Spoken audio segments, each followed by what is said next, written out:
সমরাস্ত্র নিয়ে বাংলাদেশের যে টেনশন ছিল সেটা আর থাকছে না, কারণ বন্ধু দেশ তুরস্ক বাংলাদেশকে প্রযুক্তি সহায়তা দিতে রাজি হয়েছে। আর একটা টেনশন ছিল মার্কিন যুক্তরাষ্ট্র এ ব্যাপারে নাখুশ হবে কিনা, কিন্তু বাস্তবে তা হচ্ছে না, বরঞ্চ মার্কিন যুক্তরাষ্ট্র এ ব্যাপারে আরো বাংলাদেশকে সমর্থন দিচ্ছে, কারণ তারাও চাচ্ছে ভারতকে চাপে রাখার জন্য, যার ফলে বাংলাদেশকে ঢাল হিসেবে ব্যবহার করতে চায়। এবার দেশেই তৈরি হবে এয়ার ডিফেন্স সিস্টেম, ইউএভি আর আধুনিক মিসাইল সিস্টেম। তুরস্কের শীর্ষ সমরাস্ত্র উৎপাদনকারী প্রতিষ্ঠান এসেলসান, যারা আধুনিক রাডার, মিসাইল আর ড্রোন প্রযুক্তিতে বিশ্বজোড়া খ্যাতি অর্জন করেছে, তারা এবার বাংলাদেশকে দিচ্ছে সরাসরি প্রযুক্তি হস্তান্তরের সুযোগ। আমেরিকাও চাচ্ছে ভারত যেন কোনোভাবেই বাংলাদেশের উপর দাদাগিরি করতে না পারে, এজন্য বাংলাদেশকে সর্বাত্মক সহযোগিতা দিচ্ছে।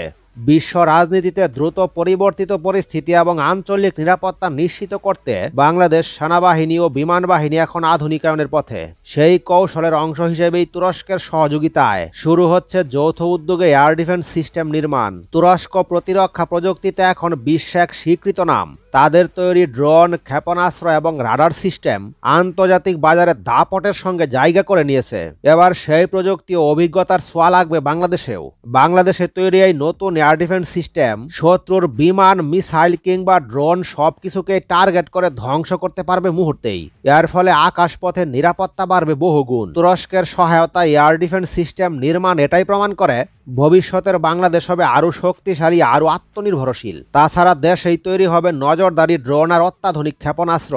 এতে একদিকে যেমন আমাদের প্রতিরক্ষা শক্তি বহুগুণে বাড়বে, তেমনি প্রতিরক্ষা শিল্প গড়ে তুলবে নতুন অর্থনৈতিক সম্ভাবনা। বাংলাদেশি ইঞ্জিনিয়াররা হাতে কলমে শিখবে সব আধুনিক প্রযুক্তি, তৈরি হবে দক্ষ জনশক্তি আর নতুন কর্মসংস্থানের সুযোগ। বিশ্বজুড়ে যখন প্রতিরক্ষা প্রযুক্তি নিয়ে প্রতিযোগিতা তুঙ্গে, তখন বাংলাদেশও এগোচ্ছে এক নতুন শক্তিশালী ভবিষ্যতের পথে। বাংলাদেশ ও তুরস্ক দুই ভ্রাতৃত্বপূর্ণ দেশের সামরিক সহযোগিতা নতুন মাত্রায় পৌঁছাতে যাচ্ছে।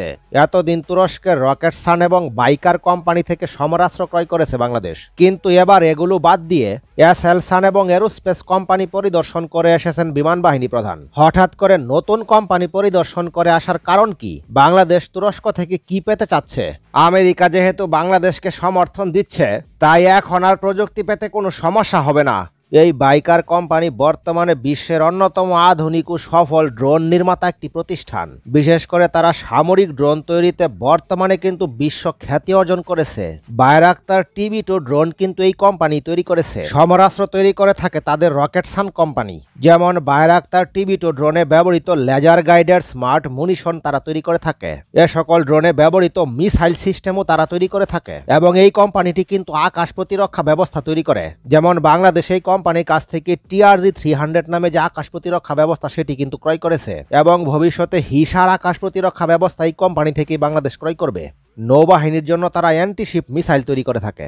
তাছাড়া ফ্রিগেট, যুদ্ধজাহাজ এবং সাবমেরিনে ব্যবহৃত ভারী টর্পেডো এই কোম্পানি তৈরি করে থাকে। বাংলাদেশ ইতিমধ্যে রকেটসান এবং বায়রাক্তারি দুইটি কোম্পানির সাথেই কিন্তু ভালো সম্পর্ক রেখেছে। তাদের থেকেই কিন্তু এ সকল সমরাস্ত্র ডেলিভারি পেয়েছে। বিমান বাহিনী প্রধানের এরোস্পেস কোম্পানি পরিদর্শন করার উদ্দেশ্য হতে পারে হয়তো যুদ্ধ বিমান তৈরির প্রযুক্তি চাচ্ছে। আমেরিকাও যেহেতু চাচ্ছে বাংলাদেশ সামরিকভাবে শক্তিশালী হোক এবং ভারতকে চাপে রাখুক, সুতরাং এই প্রযুক্তি পেতে হয়তো আর বেশি দেরি লাগবে না। সব দিক বিবেচনা করলে বিমান বাহিনী প্রধানের এসেলসান কোম্পানি এবং এরোস্পেস কোম্পানি পরিদর্শন করার মানে হলো হয়তো তুরস্ক থেকে সমরাস্ত্র ক্রয়ের পাশাপাশি বাংলাদেশ প্রযুক্তিটাও চাচ্ছে। আপনাদের কি মনে হচ্ছে কমেন্টের মাধ্যমে জানিয়ে রাখুন। পরবর্তী নতুন ভিডিও সবার আগে পেতে লাইক, শেয়ার এবং সাবস্ক্রাইব করতেও ভুলবেন না।